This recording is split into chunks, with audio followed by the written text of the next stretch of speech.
Pwede ka bang magkaroon ng isang fully finished na condo style na bahay na wala pang 1,000,000? Check this out. Isa namang magandang araw para mag-welcome back sa YouTube or sa Facebook page.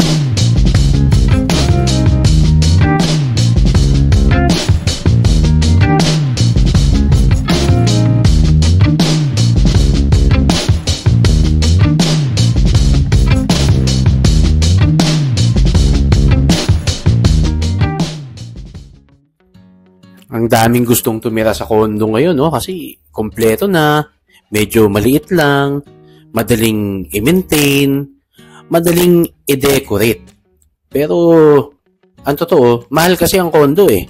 Dito sa Pilipinas, magkano na ba ang condo unit ngayon? E di tanungin natin si ChatGPT. Sabi ni ChatGPT, nung tinanong natin kung magkano ba ang isang condo unit sa Pilipinas, ang sagot niya ay nasa mga 10 million lang naman. About square meter ay mga 210,000. Naku, napakamahal pala.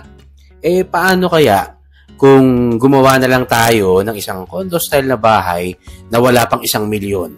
Kaya ba? Di subukan natin. Ngayon, meron tayo ditong isang sample, no? Gumawa tayo ng isang unit na ito ay isang palapag pero meron siyang loft.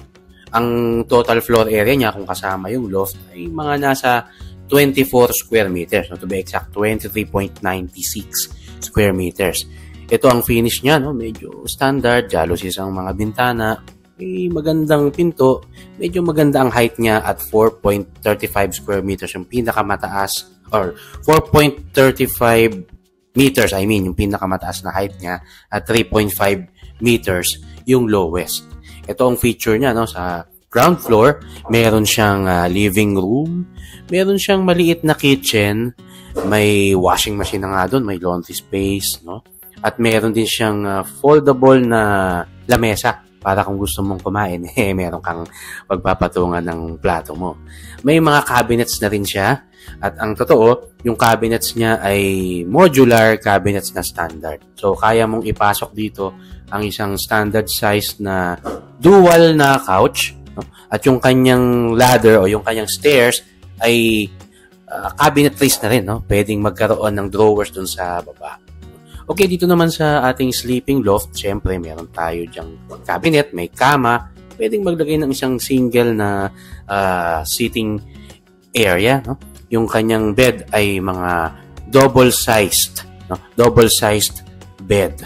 So, yan yung kabuuang itsura nitong ginawa nating model na mukhang condo. Ngayon, tignan natin ang mga specifications nito.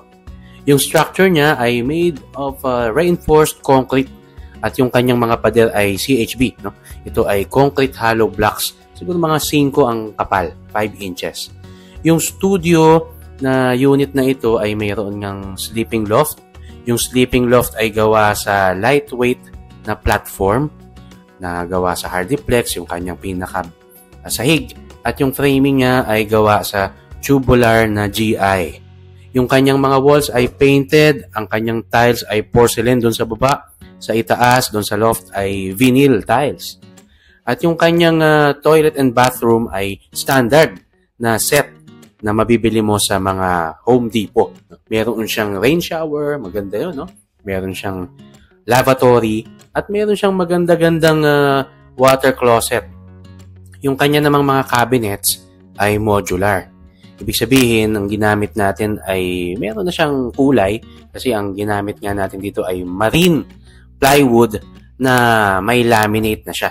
So, yun yung mga nabibili natin sa mga Home Depot na maganda na, hindi na kailangang pinturahan.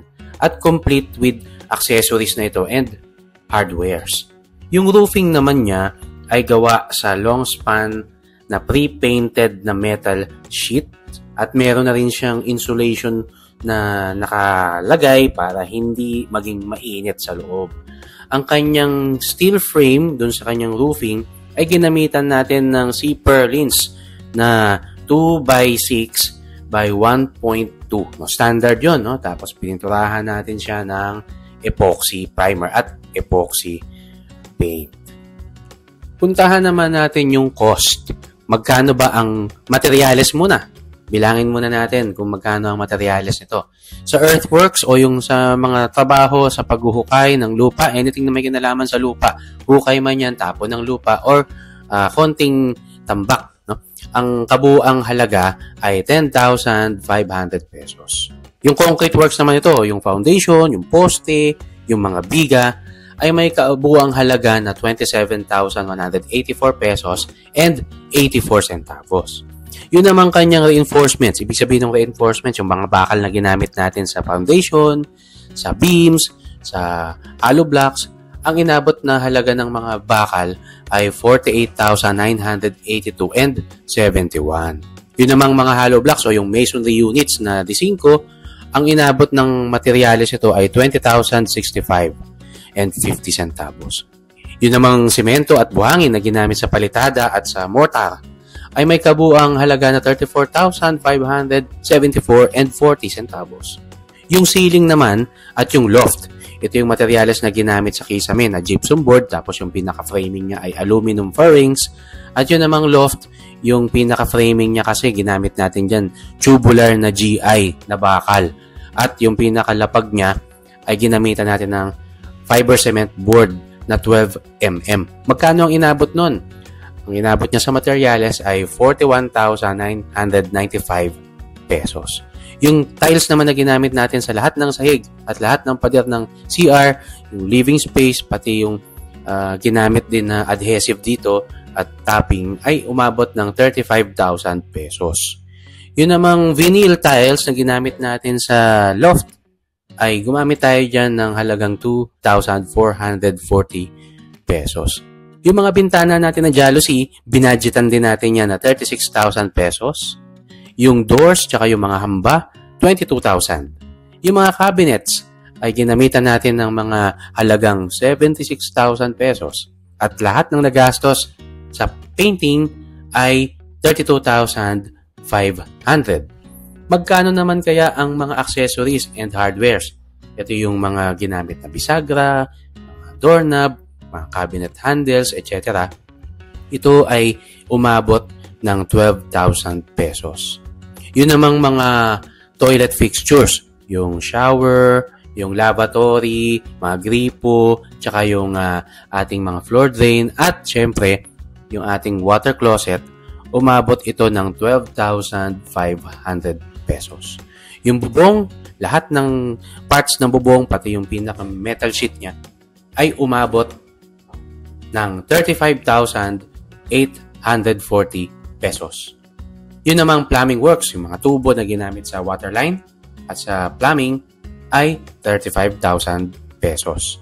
At yung electrical works, mga conduits, mga wires, mga ilaws, mga switches, at mga convenience outlets, ay gumastos tayo ng 45,000 pesos.